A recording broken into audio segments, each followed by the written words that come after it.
الحمد لله رب العالمين والصلاة والسلام على سيد الأنبياء والمرسلين أما بعد فأعوذ بالله من الشيطان الرجيم بسم الله الرحمن الرحيم الصلاة والسلام عليك يا رسول الله وعلى آلك وصحابك يا حبيب الله الصلاة والسلام عليك يا نبي الله وعلى آلك وصحابك يا نور الله نويت سنة الاعتکاف۔ پیارے آقا صلی اللہ تعالیٰ علیہ وآلہ وسلم نے ارشاد فرمایا، جو شخص مجھ پر درود پاک پڑھنا بھول گیا وہ جنت کا راستہ بھول گیا۔ صلو علی الحبیب صلی اللہ تعالیٰ علی محمد صلی اللہ تعالیٰ علیہ وآلہ وسلم۔ بسم اللہ الرحمن الرحیم۔ قل لمن ما فی السماوات والارض قل للہ كتب على نفسه الرحمة ليجمعنكم إلى يوم القيامة لا ريب فيه الذين خسروا أنفسهم فهم لا يؤمنون۔ ترجمہ کنز العرفان۔ تم فرماؤ کس کا ہے جو کچھ آسمانوں اور زمین میں ہے؟ فرما دو اللہ ہی کا ہے، اس نے اپنے ذمہ کرم پر رحمت لکھ لی ہے، بے شک وہ ضرور تمہیں قیامت کے دن جمع کرے گا جس میں کچھ شک نہیں۔ وہ جنہوں نے اپنی جانوں کو نقصان میں ڈالا ہوا ہے تو وہ ایمان نہیں لاتے۔ قل تم فرماؤ۔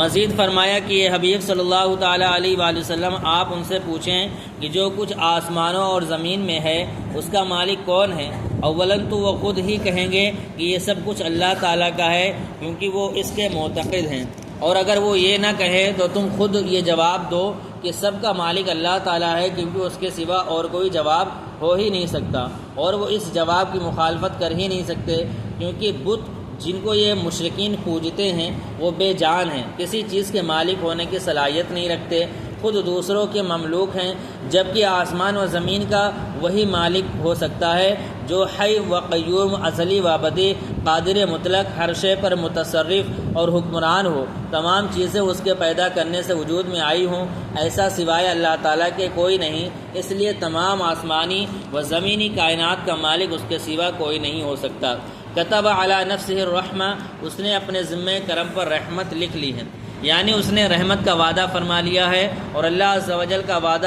وعدہ خلافی کرنا اور معاذ اللہ جھوٹ بولنا محال ہے۔ اس نے رحمت کا وعدہ فرما لیا ہے اور رحمت عام ہے، دینی ہو یا دنیاوی، اپنی معرفت اور توحید اور علم کی طرف ہدایت فرمانا بھی اسی رحمت فرمانے میں داخل ہے۔ یوں ہی کفار کو مہلت دینا اور سزا دینے میں جلدی نہ فرمانا بھی رحمت میں داخل ہے، کیونکہ اس سے انہیں توبہ اور رجوع کا موقع ملتا ہے۔ اللہ تعالیٰ کی رحمت دیکھ کر گناہوں پر بے باک نہیں ہونا چاہیے۔ اس بات میں کوئی شک نہیں کہ اللہ تعالیٰ سب سے زیادہ رحیم اور سب سے بڑھ کر کریم ہے، اس کے رحم و کرم کے خزانوں کی کوئی انتہا نہیں۔ وہ چاہے تو عمر بھر کے گناہ گار کو پل بھر میں بخش دے اور اس کی ساری خطائیں معاف فرما دے، لیکن اس کی وسیع رحمت کو دیکھ کر ایسا نہیں ہونا چاہیے کہ بندہ گناہوں پر بے باک ہو جائے اور اس کی نافرمانی کی پرواہ نہ کرے۔ امام غزالی رحمۃ اللہ تعالیٰ علیہ فرماتے ہیں، جس کا خلاصہ ہے کہ گناہ گار مومن اس طرح دھوکے میں مبتلا ہیں کہ وہ یہ کہتے ہیں کہ اللہ تعالیٰ کریم ہے اور مجھے اس کے عفو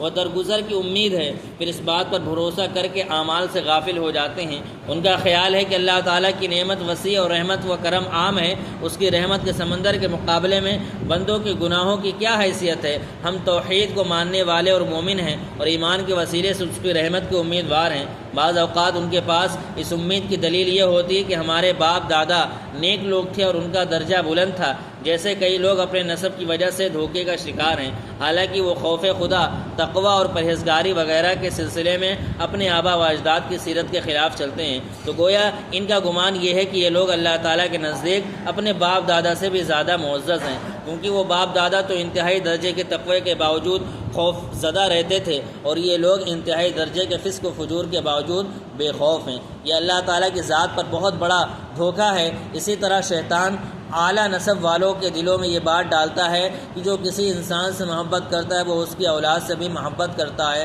اور اللہ تعالیٰ نے چونکہ تمہارے آبا و اجداد سے محبت کی ہے لہٰذا وہ تم سے بھی محبت کرتا ہے، اس لیے تمہیں عبادت کرنے کی کیا ضرورت ہے۔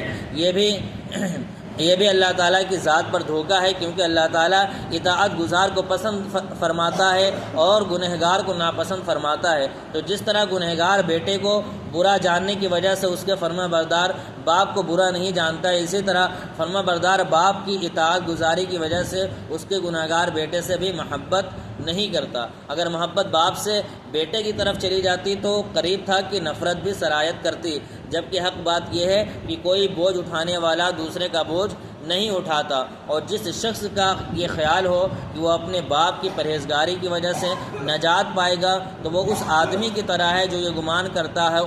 کہ باپ کے کھانے سے وہ بھی سیر ہو جائے گا، باپ پیے گا تو بیٹا بھی سیراب ہو جائے گا، باپ کے سیکھنے سے بیٹا بھی عالم ہو جائے گا، اور باپ کعبہ شریف میں پہنچ جائے تو اس کے وہاں پہنچنے سے یہ بھی وہاں پہنچ جائے گا اور کعبہ شریف کو دیکھ لے گا۔ یاد رکھیں کہ تقوی و پرہیزگاری اختیار کرنا ہر ایک پر لازم ہے، اس میں والد اپنے بیٹے کی طرف سے کفایت نہیں کرتا، اور اس کے برعکس بھی یہی حکم ہے۔ وَلَهُ مَا سَكَنَ فِي اللَّيْلِ وَالنَّهَارِ وَهُوَ السَّمِيعُ الْعَلِيمُ، ترجمہ کنز العرفان، اور سب کچھ اسی کا ہے جو رات اور دن میں بستا ہے، اور وہی سننے والا جاننے والا ہے۔ وَلَهُ، اور اسی کا ہے۔ اس آیت کا خلاصہ یہ ہے کہ رات اور دن میں کائنات میں بسنے والی یا سکون حاصل کرنے والی ہر چیز یعنی تمام موجودات اسی کی ملک ہے، اور وہ سب کا خالق و مالک اور رب ہے۔ صلو علی الحبیب صلی اللہ تعالی علی محمد صلی اللہ علیہ وسلم۔